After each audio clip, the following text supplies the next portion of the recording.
এক, দুই বা তিনজন নয়, পল্লী বিদ্যুৎ সমিতির ৭৪ জন কর্মকর্তা কর্মচারী গণছুটির আবেদন করেছেন। তবে ইতোমধ্যে জানা গেছে কর্তৃপক্ষ আবেদন গ্রহণ না করায় এবং বিদ্যুৎ মন্ত্রণালয় থেকে ২৪ ঘন্টার মধ্যে কাজে ফেরার নির্দেশনা দেওয়ার পর ইতোমধ্যে অনেকেই আবার কাজে যোগদান করেছেন।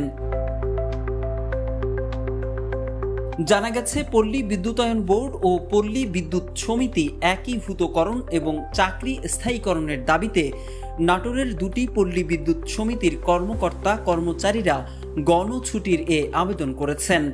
এক্সট্রিম মশার কয়েল প্ল্যান্ট ফাইবার দিয়ে তৈরি, ডেঙ্গু চিকুনগুনিয়া বাহি সহ যে কোনো মশার বিরুদ্ধে দেয় এক্সট্রিম সুরক্ষা। এদিকে নাটোর পল্লী বিদ্যুৎ সমিতি ১-এর জিএম জানিয়েছেন, বিধিসম্মত না হওয়ায় এবং গ্রাহক সেবা ব্যাহত হওয়ার আশঙ্কায় এসব আবেদন গ্রহণ করা হয়নি।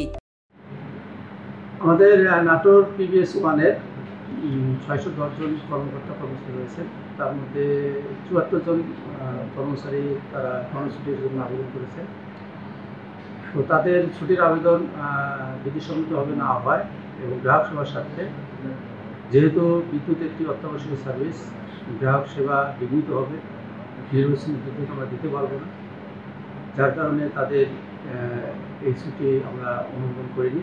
এটা তাদেরকে লিখিতভাবে জানিয়ে দেওয়া হয়েছে এবং তাদেরকে সরকারি নির্দেশনা মোতাবেক আগামী ২৪ ঘন্টার মধ্যে তাদেরকে কাজে যোগদানের জন্য বলা হয়েছে।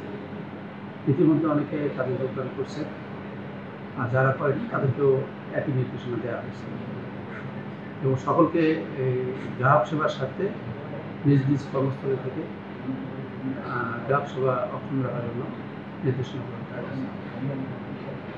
অপরদিকে নাটোর পল্লী বিদ্যুৎ সমিতি ২-এর অধীন লালপুর জোনাল অফিসের কিছু কর্মকর্তা কর্মচারী ছুটির আবেদন ফর্মে অন্যদের জোরপূর্বক স্বাক্ষর নেওয়ার চেষ্টা করেছেন বলে অভিযোগ উঠেছে।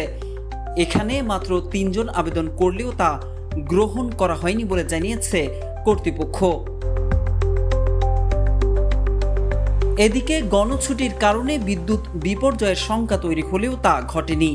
সংশ্লিষ্ট সূত্র জানিয়েছে, ইতোমধ্যেই স্ব স্ব এলাকায় অনেকেই কাজে যোগদান করেছেন।